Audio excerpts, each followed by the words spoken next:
Hello friends, আজকে আমরা শিখব কিরকম ভাবে ওয়ার্ডের মধ্যে নিউজ পেপার লুক দেওয়া যায়।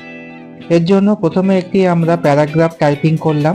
টাইপিং করার পর আমরা ইনসার্ট ট্যাবে যাচ্ছি। ইনসার্ট ট্যাবের মধ্যে গিয়ে আমাদের ড্রপ ক্যাপ অপশনে গিয়ে ড্রপ অপশনটা নিচ্ছি। এরপর ড্রপ অপশনের মধ্যে গিয়ে আমরা এখানে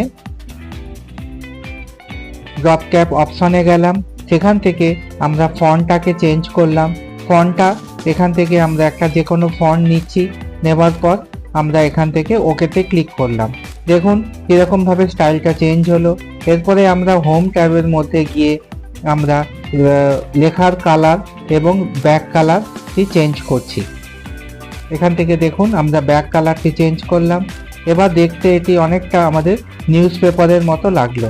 এরকমভাবে প্যারাগ্রাফের প্রথম ক্যারেক্টারকে আমরা নিউজ পেপারের মতো করতে পারি। Thank you for watching.